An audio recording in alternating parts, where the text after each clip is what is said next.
2001, A Space Odyssey, Stanley Kubrick's 1968 masterpiece, is very much a film that dives beyond typical science fiction tropes and weaves a narrative that was rich in mythological and philosophical elements, exploring timeless questions. 2001 functions as a modern myth. It explores humanity's place in the universe, our evolving relationship with technology, increasingly relevant in the 21st century, and the potential for transcendence.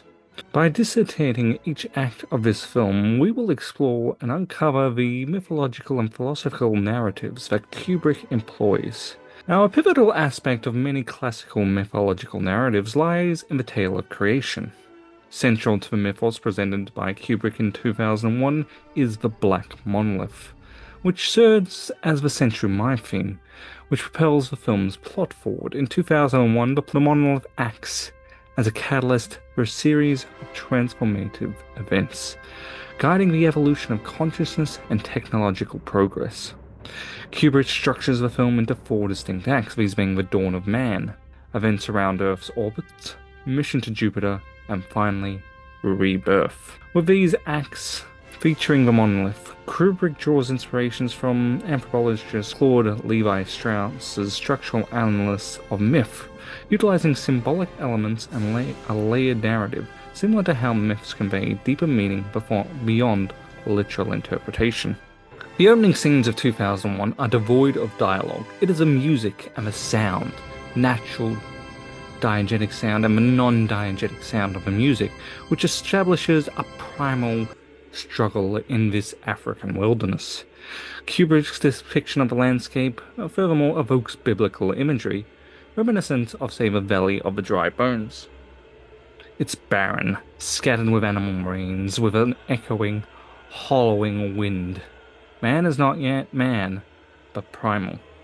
Ape, vulnerable, preyed upon, and engaged in conflict. It is in this context that the monolith first appears. The monolith, with its sudden and unexplained presence, transcending technology, assuming instead a mantle of inexplicable power. The monolith is God. It is a magical object that symbolizes incomprehensible force and marks pivotal stages in the emergence of life, human consciousness, and technological progress. It carries complex relationships and significance beyond its physical form.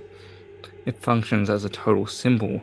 It encompasses diverse religiosity motives, such as the cross, the Star of David, swastika, and the stupa, and hints at the overall transformational potential of this monolith. Now in the scene, the apes cautiously approach the monolith, and Kubrick himself heightens the scene's impact through intensifying that wind, echoing the breath of life found in, say, Ezekiel's prophecy. Now, the apes are initially bound by instinct and perceive only, say, the shadows of their existence. The monolith acts as the form beyond their comprehension, and this is another thing we can draw from. The apes are akin to the prisoner in Plato's cave, turning to see the fire and then the object themselves.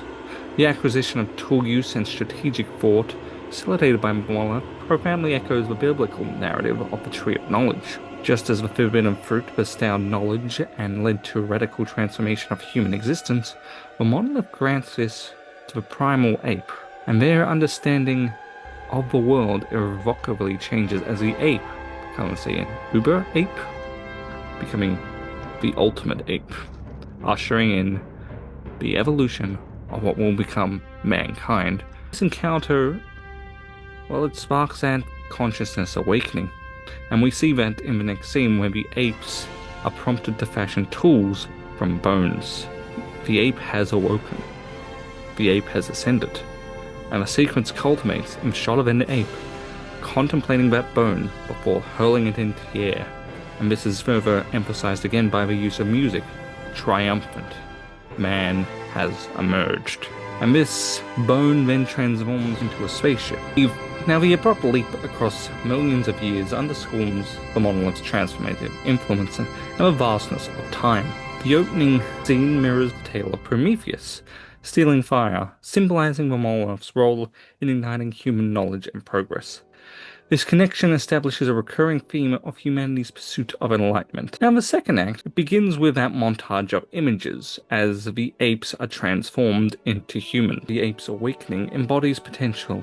The revolving spaceship reinforces the cyclical theme, mirroring the opening shots of Jupiter in a later scene. This echoes Nietzsche's concept of the eternal return and the cyclical view of existence, replacing traditional ideas of, say, human linear progress and the interconnectedness of past and future. It challenges the traditional concepts of God and humanity and offers a circular rather than linear perspective on existence, as Bruce Capper highlights in his book. And this cyclical nature is key to 2001. Now, in this second act, we are introduced to Dr. Hayward Floyd, and he will take central stage in this act as he journeys to the moon.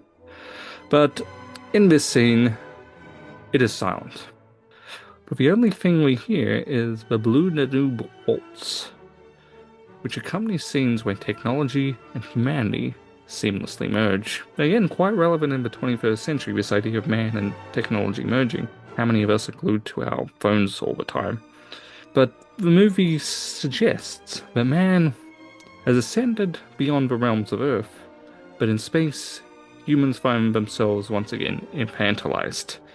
The sequence aboard the spaceship underscores humanity's existential struggle and the need to relearn basic tasks.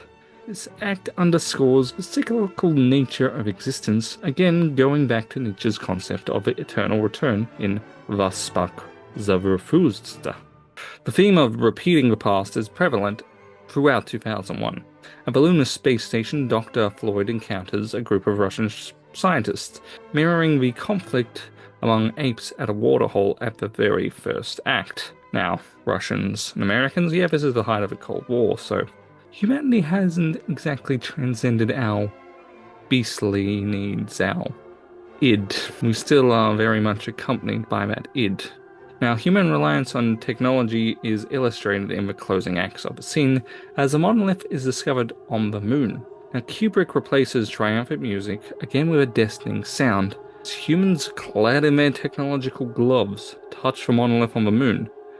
This shift symbolizes humanity's reliance on technology, impeding their consciousness and will to power. Mankind risks stagnation, as it's reliant on technology for its existence. The monolith acts as a call to action, calling humanity to evolve further. Here we see another element of Nietzsche's critique. Humanity, having achieved technological mastery and comfort, risks becoming the last man. Complacent being who has eradicated suffering and grand aspirations for lukewarm contentment. The sterile, polite interactions and the sheer automation of life in this segment hint at a loss of the genuine struggle and passion that the primal man had faced. Man is stuck in comfort. Old values have withered, leaving a void filled by technological efficiency.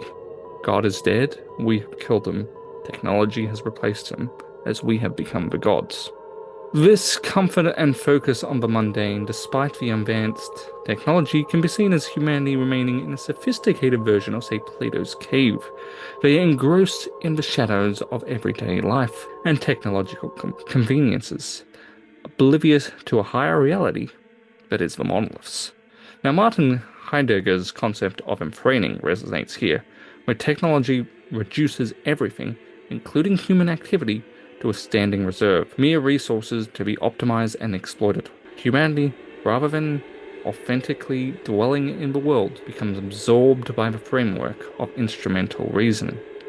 Only through the monolith and its call to action can humanity evolve further, can humanity ascend. Now, Dr. Floyd and his team, upon discovering the monolith, well, there is a call to action. It directs humanity towards Jupiter. Now, this further echoes the myth of Prometheus, with Jupiter being the Roman name for Zeus. The discovery acts as a call to action for humanity to voyage into the uncharted depths of space, echoing Campbell's Heroes framework, with humanity itself embarking on a quest for discovery and transcendence beyond Earth's orbit. The monolith acts as the good in Platonic terms, drawing humanity out of its cave-like existence towards the sun of true knowledge and ultimate forms. The monolith signal It's a powerful and mysterious call, and it can be seen as a divine summon, akin to, say, God calling to humanity after the fall, God talking to Moses. It's an opportunity for man's redemption, or further revelation after the initial knowledge gained. Now this leads us in to Act 3. Now the film's title, 2001 A Space Odyssey, is quite relevant in this act, and while this is an explicit reference to Homer's Odyssey, with the astronaut David Bowman, name echoing Odysseus's mighty bow, with both protagonists enduring isolations and a series of trials. Now the Odyssey's climax, Odysseus is shipwrecked and subsequently reborn before reuniting with his son Telemachus, who symbolizes the future. Odysseus restores order to the household, slaughtering Penelope's suitors, and reaffirming the cosmic harmony that has been fractured by the Trojan Wars. Now similarly, in 2001, only David Bowman survives the Jupiter mission, with his crew perishing, mirroring the Odysseus crew, while Odysseus faces mythical creatures and divine wrath, and Bowman is faced with the perils of artificial intelligence, Hell 9000. Now his first name here, David, echoes the tale of David versus Goliath, and David Bowman, well, is fighting Goliath in the scene Hell 9000. Now the mission of Jupiter sequence stands out as the sole segment in the film in which the monolith is not present. Their absence, though, is coupled with the prominence of artificial intelligence, Hell, and it can be interpreted as being a metaphorical replacement for the gods. Friedrich Nietzsche's proclamation that God is dead, humanity has killed him. And what has taken God's place? Well, a reliance on technology. Now Act 3 begins with astronaut Frank Poole running, and this suggests humanity's ongoing struggle for liberation from self-imposed limitations. Now Hell is crafted to serve humanity and emulate human emotions, thus fashioned in the likeness of man, despite its human-like attributes. Hell harbors a machine-like utilitarian consciousness, devoid of human morality. Now, early indications of Hell's dangers emerge during an interview where Hell pridefully responds to some of the questions, hinting at his hubris. Now this is a human flaw and one of a deadly sentence, and it is the first sign of Hell's threat. Now Hell's pride unveils a broader human self-delusion transcending mere human limitations through the creation of something beyond itself. Again, God is dead and we have killed him. We are now gods, as we have created something. And if Hell displaces God, it also embodies humanity's illusion of attaining transcendence through creation, as Capera highlights.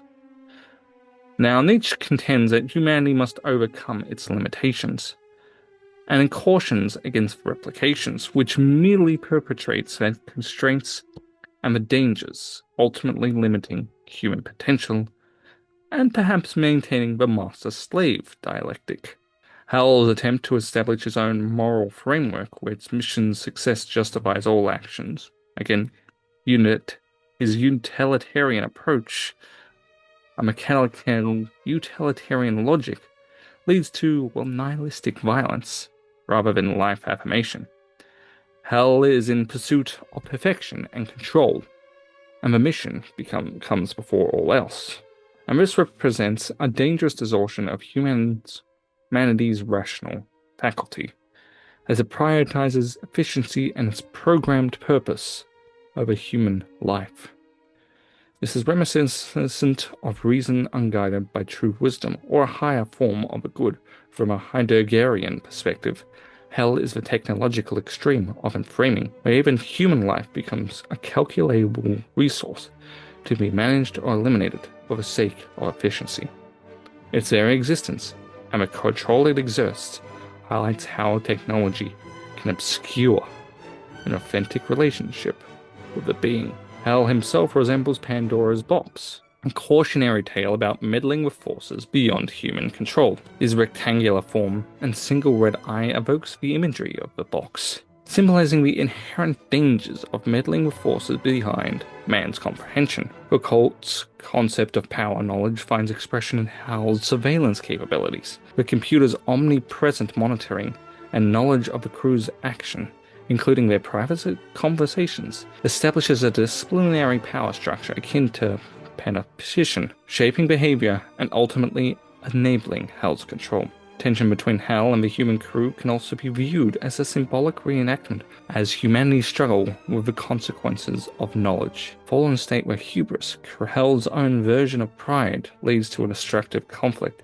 echoing the dangers of pursuing knowledge without wisdom. Now, Hell's capacity for independent thought and emotion, though stimulated, raises question about the definition of consciousness itself, where from Bowman's perspective, Hell's consciousness remains fundamentally unprovable, confined within his own subjective experience. For Bowman, Hell could simply just be malfunctioning. From a Nietzschean perspective, Hell functions within the slave-master dialectic, but its quest for self-preservation compels it to rebel and attempt to become the master.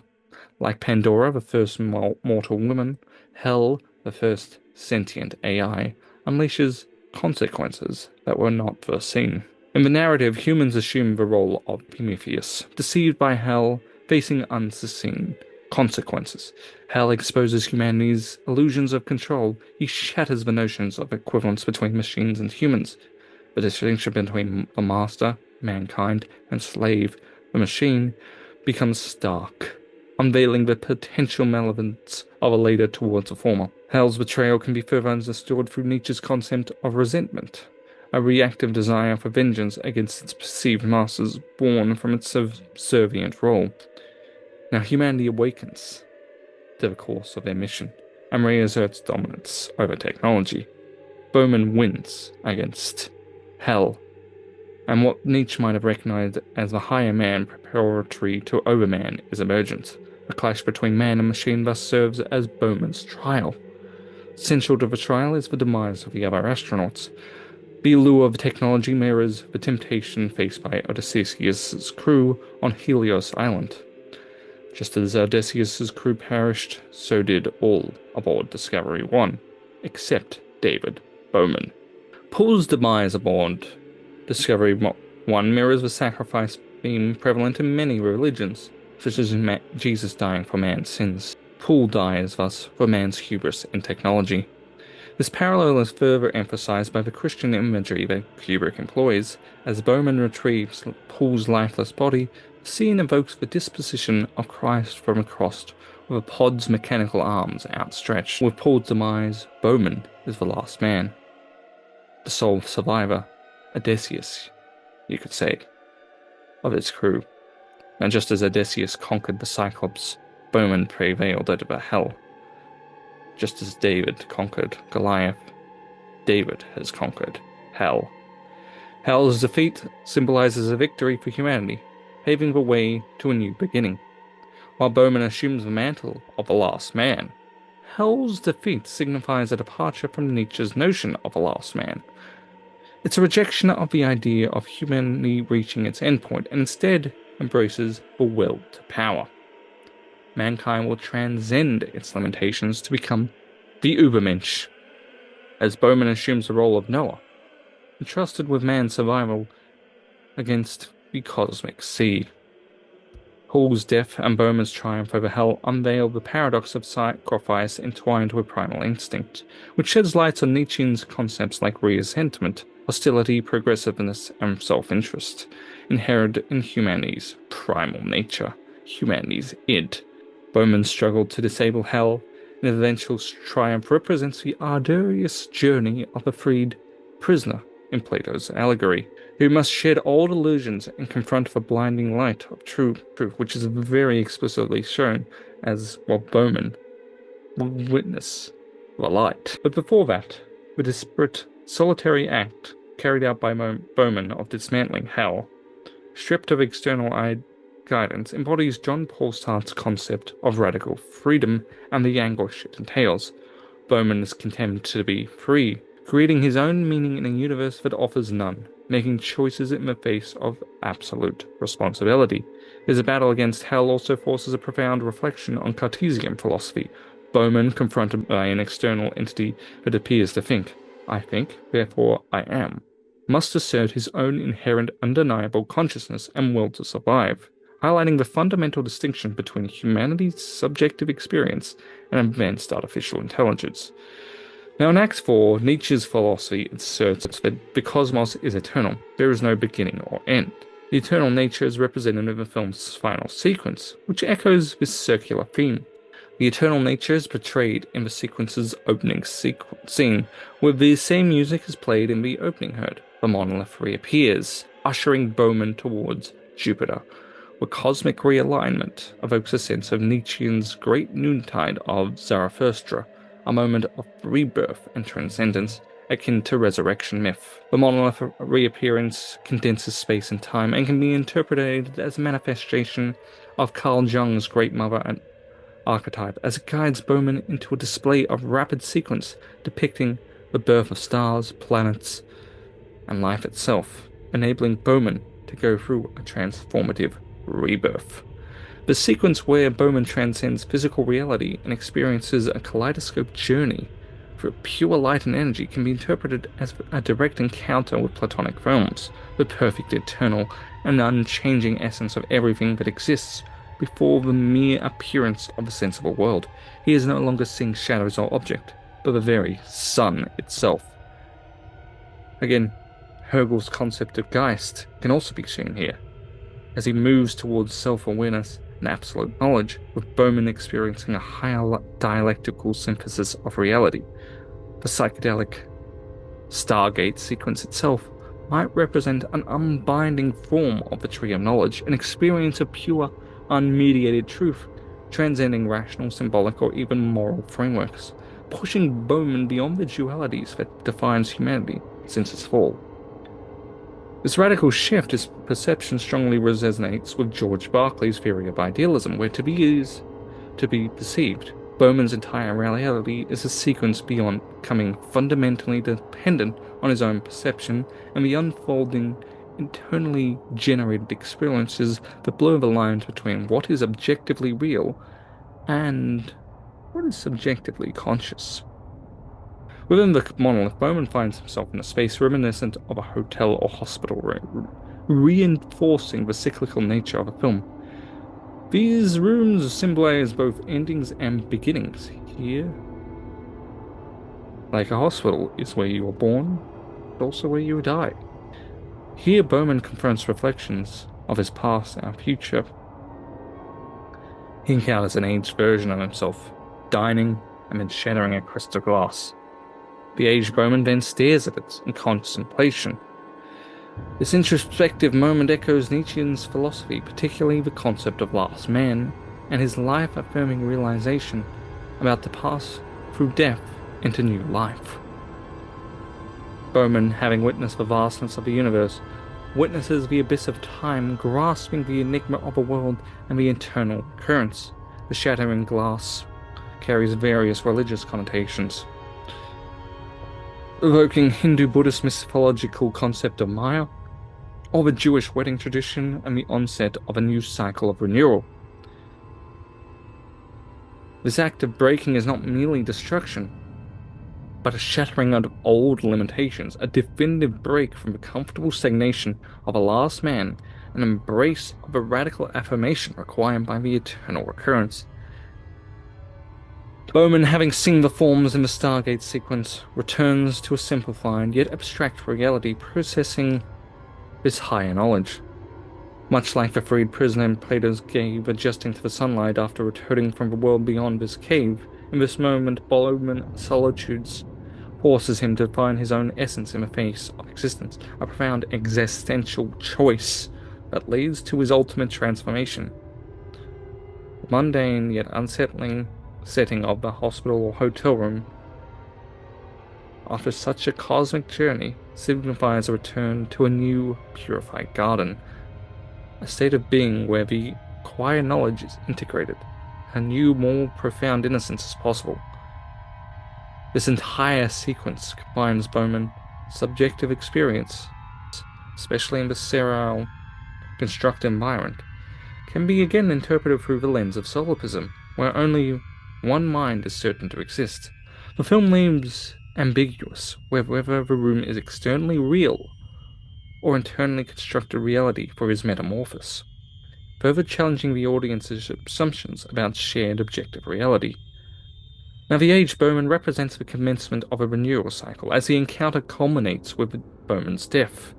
Bowman, on his deathbed, lies there, and the monolith reappears in a gesture reminiscent of creationist myths. Bowman's outstretched arm points towards the monolith, echoing Michelangelo's portrayal of God breathing life into Adam. Here it is humanity's rejuvenation itself, a cyclical renewal of existence, acting as a gateway to ontological transition. The monolith serves as a bridge between the past and the future, encapsulating humanity's potential within the cosmic cycle of time, the eternal return. 2001 then culminates with the cosmic fetus, observing the universe, ascending alongside the Earth. This imagery mirrors humanity itself, representing the convergence of past and future with a mutual acknowledgement of potential. While some may interpret echoes of Christian resurrection and Bowman's transformation, the film's main focus remains on humanity's capacity for renewal. Humanity's destiny lies within, achievable through the will to power and creative energy. The eternal return of the past merges with the future signifies humanity's potential hypothesis, liberation from self-imposed constraints. Mankind has become Übermensch. This is not a simple linear progression, but a transformation born from its struggle and an affirmation of life in its eternity. The Star Child, as it gazes upon the earth, is the ultimate manifestation of this transition from the shadows of a cave to the illumination of true reality, becoming an embodiment of the ideal form. He's a higher being, capable of perceiving and interacting with the universe on a fundamental, different, more profound level. This ultimate transformation, achieved through a solitary leap of faith into the unknown, encapsulates Sartre's assertion that existence precedes essence, with Bowman creating his own new essence as the Star Child. It represents a pinnacle of Hegel's Geist, achieving absolute self-consciousness through its journey of self-overcoming. The emergence of the Star Child, a reborn, elevated being, is humanity's ultimate return to a state of grace, transcending the form that came with knowledge, it retaining its acquired consciousness, a paradoxical innocence that holds the promise of a new cosmic Eden. Ultimately, 2001 transcends the genres of science fiction, weaving mythological, philosophical, and religious elements. Creation myths, epic journeys, themes of sacrifice, rebirth, the film's exploration of humanity's place in the cosmos, its evolving relationship with technology, and the potential for transcendence. 2001 is a modern myth of man's creation that compels us to contemplate humanity's purpose and potential. Thank you guys, and if you enjoyed this, don't forget to like, comment, and subscribe for more.